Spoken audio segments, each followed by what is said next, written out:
కొత్తగా ప్రవేశపెడుతున్న స్కీములను బీఆర్ఎస్ నేతలు ఓర్వలేకపోతున్నారని విమర్శించారు కాంగ్రెస్ నేతలు. ఇక రాష్ట్రం అభివృద్ధి చెందుతుంటే గులాబీ నేతలకు కడుపు మంటలేస్తుందన్నారు. 10 ఏళ్ల పాలనలో ఎన్ని కొత్త రేషన్ కార్డులు ఇచ్చారో చెప్పాలన్నారు. ఇక ఇండ్ల స్కీముకు ఇందిరమ్మ పేరు పెట్టొద్దన్న బండి సంజయ్ కామెంట్స్ పై మండిపడ్డారు కాంగ్రెస్ నేతలు.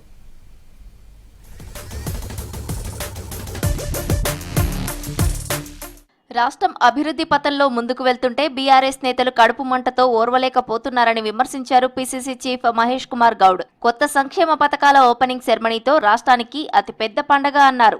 రాష్ట్రాన్ని దోచుకున్న కేసీఆర్ ఫ్యామిలీకి కనువిప్పు కలగాలన్నారు. కేంద్ర మంత్రి బండి సంజయ్ దిగజారుడు రాజకీయాలు చేస్తున్నారని మండిపడ్డారు. ఇండ్ల స్కీమ్ కు ఇందిరమ్మ పేరు ఎందుకు పెట్టొద్దని ప్రశ్నించారు. ప్రజలు 10 ఏళ్లుగా ఎదురు చూస్తున్నటువంటి ఇందిరమ్మ ఇళ్ల పథకం, రేషన్ కార్డులు ఘనంగా ప్రారంభించుకోబోతున్న సందర్భంగా నేను తెలంగాణ ప్రజలకి ఈ శుభవార్త తెలియజేస్తూ ప్రజలందరూ కూడా పండుగ జరుపుకోవాల్సిన తరుణం ఇది. కేంద్ర మంత్రి స్థాయిలో ఉండి ఇంత దిగజాడు మాట్లాడితే ఎట్లా? ప్రధానమంత్రికి అందరం గౌరవిస్తాము. మోడీ వ్యక్తిగతంగా చూడం కదా, ప్రధానమంత్రికి అందరం గౌరవిస్తాము. ఎందుకు ఇందిరమ్మ పేరు పెట్టకూడదు? ఇందిరమ్మ త్యాగం ముందర మీ త్యాగం ఏంటి?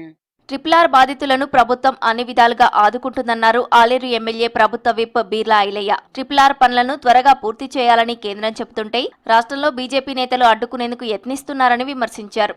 కేంద్రం కూడా RRR చేయమని ఆదేశాలు ఇచ్చింది. మరి వాళ్ళ కేంద్రం ఉన్నటువంటి వాళ్ళ ప్రభుత్వమే RRR తొందరగా చేయాలి, ల్యాండ్ అక్విజిషన్ చేసి మేము మాకు ఏది ల్యాండ్ అక్విజిషన్ చేస్తే మేము నిధులు సాక్ష్యం చేస్తాం. ఏంటంటే ఈ మధ్యలో తెలంగాణలో ప్రజాపాలన గౌరవ ముఖ్యమంత్రి రేవంత్ రెడ్డి గారి నాయకత్వాన సంక్షేమ పథకాలు ఇంప్లిమెంట్ అవుతున్నాయి. ఆ ఇంప్లిమెంట్ అయిన దాన్ని బట్టి వాళ్ళు జీర్ణించుకోలేక మేము గత ఎప్పుడైనా చెప్తుంటాం, బీజేపీ బీఆర్ఎస్ రెండు దోస్తాయని చెప్పినాం. ఇలా మీ బోర్లు చేస్తున్న ధరణ నిదర్శనం అదే. ఇళ్లకు ఇందిరమ్మ పేరు పెడితే నిధులిచ్చేది లేదన్న బండి సంజయ్ పై మండిపడ్డారు కాంగ్రెస్ వర్కింగ్ ప్రెసిడెంట్ జగ్గారెడ్డి. బండి సంజయ్ మాటల్ని కిషన్ రెడ్డి సమర్థిస్తారా అని ప్రశ్నించారు. తెలంగాణ ప్రజలపై బండి సంజయ్ దాదాగిరి ఏంటన్నారు. తెలంగాణకు బీజేపీ వ్యతిరేకమా చెప్పాలన్నారు జగ్గారెడ్డి. ప్రాబ్లం ఏంటంటే బండి సంజయ్ డైరెక్ట్ గా అంటే రాజకీయ అనుభవం లేకుండా మినిస్టర్ పోస్టులు వస్తున్నాయి ఆయనకు. అంటే ఒక సెంట్రల్ మినిస్టరు ఏమి మాట్లాడాలి, ఏది మాట్లాడొద్దు, గవర్నమెంట్ సిస్టమ్ ఏంది, ఇవేమి అనుభవం లేకుండానే డైరెక్ట్గా ఆయనకు క్యాబినెట్ మినిస్టర్ ఇచ్చేసరికి ఏం మాట్లాడినా తోస్తలేదు ఆయనకు.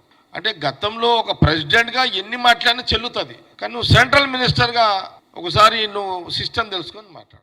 దావోస్ పెట్టుబడులపై కేంద్ర మంత్రి కిషన్ రెడ్డి కామెంట్స్ కు కౌంటర్ ఇచ్చారు కాంగ్రెస్ ఎమ్మెల్సీ బల్మూరి వెంకట్. బీజేపీ రాష్ట్రాల సీఎంలు దావోస్ లో ఎంఓయూలు కుదుర్చుకున్నారన్న వెంకట్ అవి కూడా కాగితాలకే పరిమితం అయ్యాయా అని ప్రశ్నించారు. కిషన్ రెడ్డి గారు దావోస్ పర్యటన గురించి మాట్లాడుతారు. మీరు ఏ రకంగా అయితే తెలంగాణ రాష్ట్ర ఎంఓయూస్ పేపర్లకు మటుకే పరిమితం అయితే అని మీరు మాట్లాడుతుండ్రో, అంటే మహారాష్ట్ర దానితో పాటు ఉత్తరప్రదేశ్ ముఖ్యమంత్రులు మీ ఫడ్నవీస్ గారు చేసుకున్న ఎంఓయూస్ కూడా పేపర్లకి మటుకే పరిమితమా? ముందు దానిపైన తెలంగాణ ప్రజలకి మీరు స్పష్టత చెయ్యాలి, స్పష్టత చెప్పాల్సిన బాధ్యత మీ పైన ఉంటది.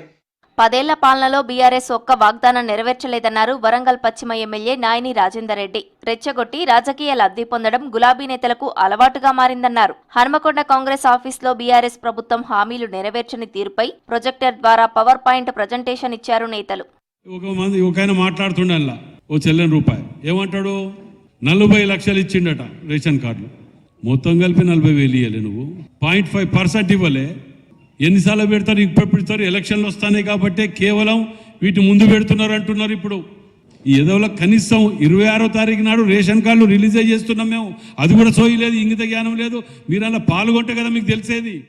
బీజేపీ రాజకీయ ప్రయోజనాల కోసం మాట్లాడుతుందే తప్ప రాష్ట్ర ప్రయోజనాల కోసం కాదన్నారు PCC general secretary Addanki Dayakar. AP BJP నేతలు కేంద్రాన్ని ఒప్పించి వాళ్ల రాష్ట్రానికి 2 లక్షల కోట్ల పెట్టుబడులు తీసుకొస్తే తెలంగాణ బీజేపీ లీడర్లు రాష్ట్ర అభివృద్ధికి ఏం చేశారని ప్రశ్నించారు.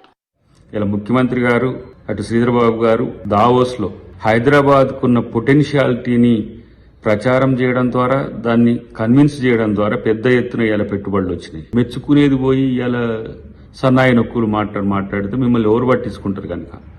ఏమైనా తిండి మీకు చేతనైతే కేంద్ర ప్రభుత్వం నుంచి, లేదు ఇతరత్ర ఎక్కడి నుంచి అయినా కూడా మీ పరపతిని వాడి రాష్ట్రానికి తిండి, రాజకీయాల కోసం ఓట్ల కోసం తప్పితే బీజేపీ దేని కొరకు ఉందనేది ప్రజలందరికీ కూడా అర్థమవుతుంది. కేసీఆర్ కేటీఆర్లకు ఈనో ప్యాకెట్లు అంటూ హైదరాబాద్ లో హోర్డింగులు ఏర్పాటు చేశారు కాంగ్రెస్ నేతలు. దావోస్ పర్యటనలో సీఎం రేవంత్ రెడ్డి 1,78,000 కోట్ల పెట్టుబడులు తెచ్చి రికార్డు సృష్టించారని చెప్పారు. రేవంత్ పాలనలో జరుగుతున్న అభివృద్ధిని, పెట్టుబడులను బీఆర్ఎస్ నేతలు జీర్ణించుకోలేకపోతున్నారని విమర్శించారు. కడుపు మంట తగ్గడానికి కేసీఆర్ కేటీఆర్ ఈనో వాడాలన్నారు కాంగ్రెస్ నేతలు.